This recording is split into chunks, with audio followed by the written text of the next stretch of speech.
Students, हम पढ़ रहे हैं फाइनेंशियल अकाउंटिंग।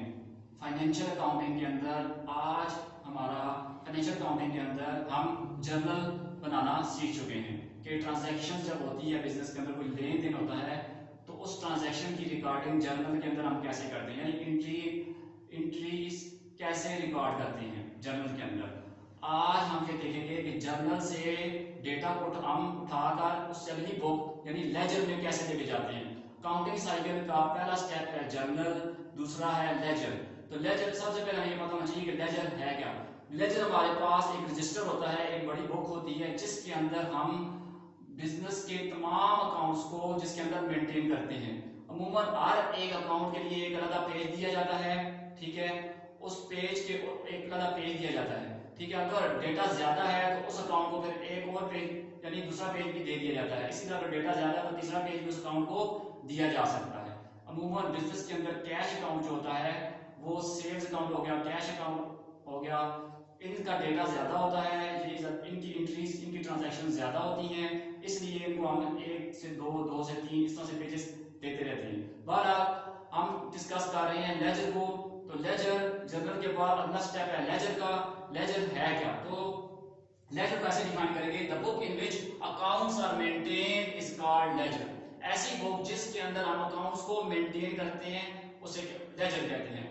लेजर हम इस तरह कह सकते हैं कि a book which contains a condensed record of all business transaction. ऐसी बुक जिसमें हम तमाम बिजनेस ट्रांजैक्शंस का रिकॉर्ड इख्तिसार में अपने पास रखते हैं ताकि हमें पता चले कि किस अकाउंट से रिलेटेड कितनी ट्रांजैक्शन हुई है, ठीक है। तो हम ये देखते हैं आगे कि लेजर की इकसाम कितनी है, लेजर बनाने के तरीके कितने हैं। तो दो तरीके हैं, दो तरीकों से लेजर बनाया जा सकता है। पहला तरीका है स्टैंडर्ड फॉर्म या इसे पीरियडिकल फॉर्म, बैलेंस फॉर्म भी कहते हैं। लेजर बनाने के लिए का पहला तरीका है स्टैंडर्ड फॉर्म ऑफ लेजर या periodical balance form of ledger. दूसरा मेथड ये है कि self balancing form of ledger या running balance form of ledger. तो ज्यादातर जो बिजनेस होते हैं जो वो सेल्फ बैलेंसिंग फॉर्म या रनिंग बैलेंस फॉर्म बनाते हैं लेजर की। वो इसलिए कि ये जो स्टैंडर्ड फॉर्म है लेजर की, ये eight the end of period यानी खास पीरियड के बाद, महीने के बाद, साल के बाद, 6 महीने के बाद, ठीक है, जितने अरसे में आप अपने अकाउंट्स को क्लोज करते हैं, जितने अरसे के लिए, महीने के बाद करते हैं, 6 महीने के बाद करते हैं, साल के बाद करते हैं, ठीक है। यानी इनकम स्टेटमेंट और बैलेंस शीट जब आप बनाते हैं तो उस वक्त अकाउंट्स को यानी स्टैंडर्ड फॉर्म वाले लेजर को उस वक्त क्लोज किया जाता है। जबकि ये जो सेल्फ बैलेंसिंग फॉर्म है उधर एंट्री हुई जर्नल के अंदर, उधर साथ पोस्ट हो गई लेजर के अंदर, ठीक है। तो ये साथ साथ आपको बैलेंस बताता जाता है, साथ साथ। तो उसमें एक खास पीरियड के बाद आपको बैलेंस बताया जाता है, इसके अंदर आपको साथ साथ द पैसेज ऑफ टाइम आपको बैलेंस बताया जाता है। वो कैसे बताया जाता है उसको हम अभी डिस्कस करते हैं। पहले हम स्टैंडर्ड फॉर्म या periodical balance form of ledger देखते हैं। इसके अंदर मैं सिर्फ और सिर्फ इधर एक अकाउंट बनाऊंगा, ठीक है, कैश का अकाउंट बनाऊंगा ताकि आपको बात क्लियर हो जाए। और 2 से 3 एंट्रीज, 3 ट्रांजैक्शंस देते हैं, इसको खत्म करते हैं, ठीक है। देखें जी, फर्ज करते हैं business started with cash rupees 50,000। मालिक ने 50,000 के साथ बिजनेस स्टार्ट किया। तो अब हम बिजनेस हैं, ठीक है, हमारे पास कैश आई है और कैपिटल इंक्रीज किया है, ठीक है। यानी कैपिटल एक किस्म की बिजनेस की लायबिलिटी है, उसने मालिक को पैसे वापस करने हैं।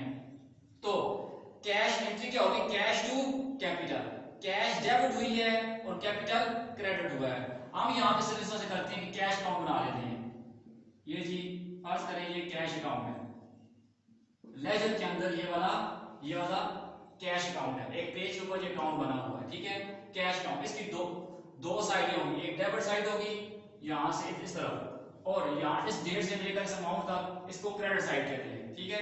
2 साइड होगी इसकी। जैसे हम टी अकाउंट बनाते थे तो ये देखें, ये सीधी लाइन और ये वर्टिकल, तो ये टी बन गया, वही बात है। मगर जरा हम डिटेल में बना रहे हैं तो अच्छा, हम कह रहे थे business started with cash rupees 50,000, तो इन कैश टू कैपिटल, तो कैश डेबिट हुई है तो कैश अकाउंट की डेबिट साइड पर यहाँ पे 50,000 लिख देते हैं, ठीक है, 50,000। और किस चीज से हुई है, कैपिटल से हुई है, तो नरेशन के अंदर यानी डिस्क्रिप्शन के अंदर हम कैपिटल लिखेंगे, ताकि पता चले कि ये कैश यानी कैश अकाउंट में कैश 50,000 डेबिट साइड पे इंक्रीज हुई है, तो क्यों हुई है? कैपिटल से हुई है। ये जनवरी 1 को फर्ज करते हैं ये बात हुई है।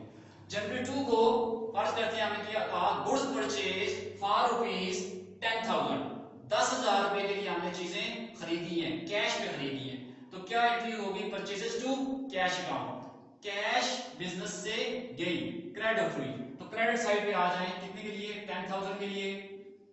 यहां पे आप लिखें क्या हुआ? परचेजेस हुई,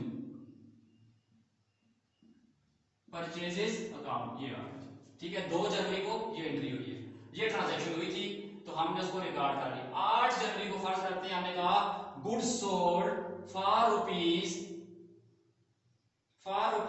20,000, हमने 8 तारीख को 20,000 की चीजें बेची हैं, तो cash to sales account, cash business के अंदर आई है, सेल्स रेवेन्यू है, रेवेन्यू में इजाफा हुआ तो क्रेडिट हुआ। रूल पता है, increase in revenue is credited, तो वो क्रेडिट हुआ, और increase in asset is debited, तो कैश वाला एसेट है 20,000 बिजनेस के अंदर आया, डेबिट हुआ, इसीलिए हम डेबिट साइड पे लिख रहे हैं।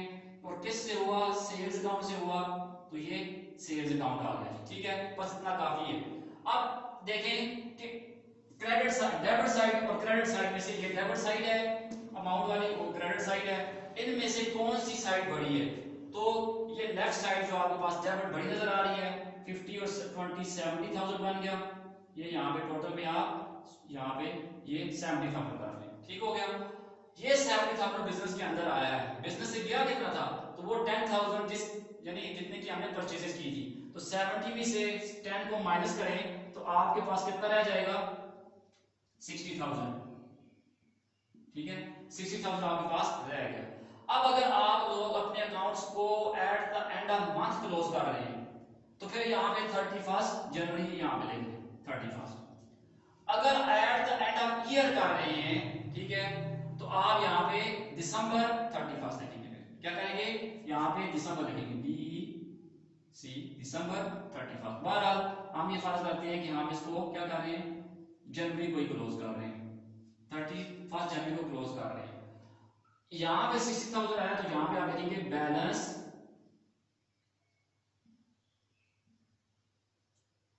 कैरी डाउन, ठीक है।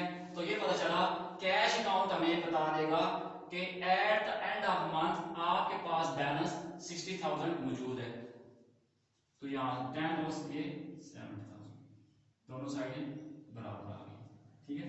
तो अब ये देखते हैं कि ये बैलेंस 60,000 है, ठीक है, डेबिट बैलेंस है या क्रेडिट बैलेंस है?